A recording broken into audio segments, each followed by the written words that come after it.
Nation, this is Alex Jr. watching the Ragin review. Remember I said that I was going to review movies in my car?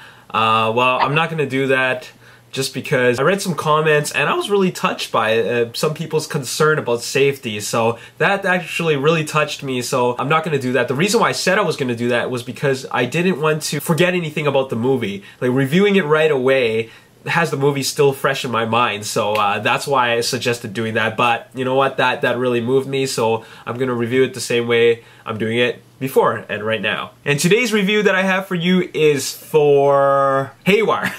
Almost forgot the name. Haywire. This is Steven Soderbergh's first full-on action movie. I don't really consider anything that he's directed before as action. It might be like a drama or a comedy with a little bit of action, just like the Ocean series, but I don't really consider them action. This is an action movie. So just like any Steven Soderbergh movie, this movie has an all-star cast. You have Michael Douglas, Antonio Banderas, Ewan McGregor, Michael Fassbender, who actually is one of my favorite actors.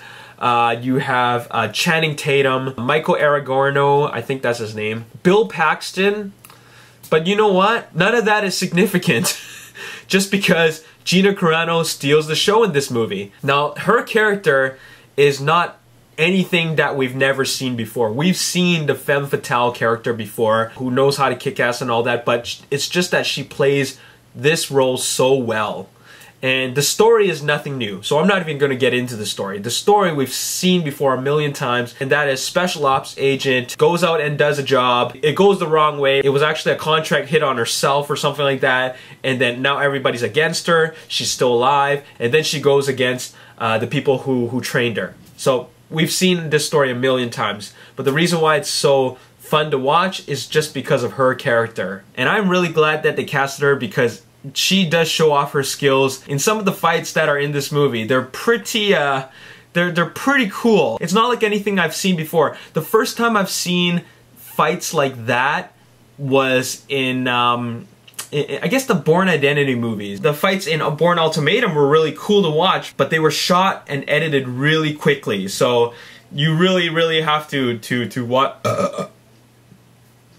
Excuse me. In Haywire, there are a lot of static camera shots. There's a lot of long and wide takes. I think that's what I found great about this movie. And there are really two stars in this movie, and that is Gina Carano and Steven Soderbergh for making it all happen. Let me talk about Gina Carano. I want to see more of her on screen. I think she's going to be typecasted, but that's not exactly a bad thing, just because I want to see her in more roles like this, because she was actually a lot of fun to watch in this movie. I felt she was a kind of like a two-dimensional character. Nothing wrong with that. I think she played the role really well, physically, and also she did well as an actress. All the fights that she did were so well choreographed. The first three fights especially were really entertaining to watch. Steven Soderbergh's direction is just top-notch in my opinion. The way he films the fights, like I said, long takes, wide angles, not a whole lot of camera moves.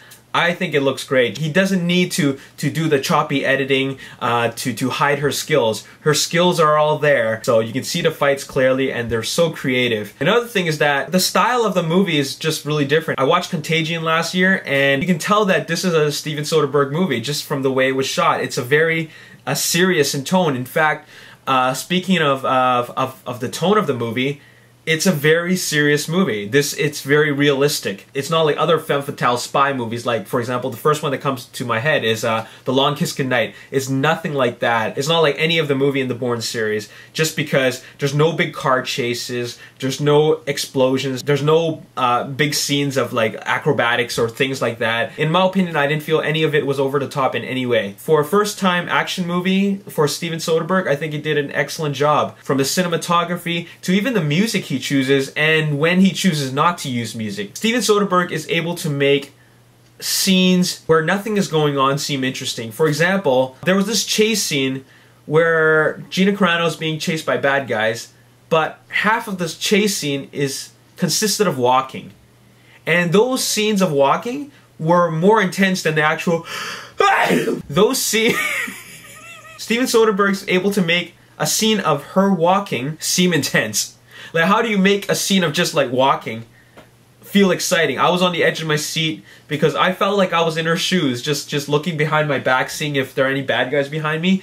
And that was just a really cool scene in my opinion. The camera was just focused on her, and you could see the kind of attention in her eyes. Even the scenes when she is running, there are these unusually long takes of just her running. I guess the whole point of those shots are to show that she's the real deal. She's so focused, and she's in character, and there's no faking of any of her action. She is the real deal. She's doing all the stunts on her own. The movie is told in a very non-linear style. Half of the movie is told in flashback, and the second half is told like progressively, right? It goes from flashback all the way to the point in time, you know, point in real time, and then it just continues forward on, right? And even the end plays out like an Ocean's 11 movie. You'll know what I mean when you watch the movie. The movie just ends a very certain way. It ends very Steven Soderbergh style. It almost feels like he was saying to the audience, well, enough is enough, let's just end it right there. Anyways, it was a good movie for me. Definitely, well, I've only seen 2 movies this year so far, so I'd have to say this is on the top of my list.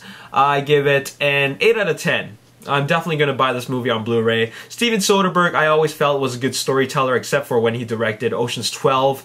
But other than that, I've enjoyed pretty much most of the movies that I've seen of his. So good on him for making his first action movie. Anyways, there's your review.